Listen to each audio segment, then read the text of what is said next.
Comment on peut avancer dans la transition, et il faut y aller très rapidement, sans laisser sur le côté tous des gens qui sont locataires ou qui n'ont pas de financement. Très concrètement, quels sont les dispositifs qu'on peut mettre en place? On n'a pas de solution magique, c'est tout à fait clair.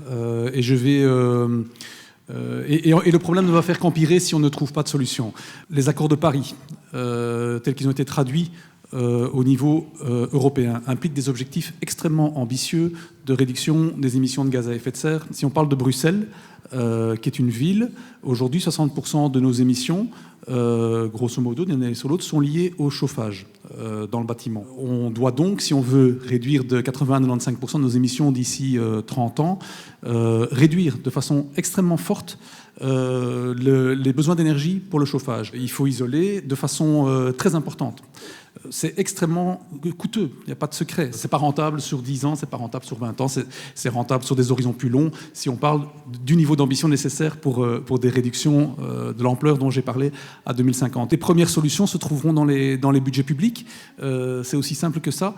C'est des réorientations importantes des budgets publics. C'est réussir à se concentrer sur l'essentiel parce que ça devient un des défis les plus considérables pour les 30 prochaines années. C'est peut-être un peu décevant, c'est très très simple. Ça résulte malheureusement des constats que font l'ensemble des administrations qui sont confrontées à ces questions aujourd'hui dans toute l'Europe. Alors, ce ne sera pas que public. Il faudra mobiliser les moyens de tous ceux qui sont capables d'investir dans un premier temps pour pouvoir concentrer les budgets publics, qui sont ce qu'ils sont, sur les publics les plus précarisés, bien entendu. Voilà.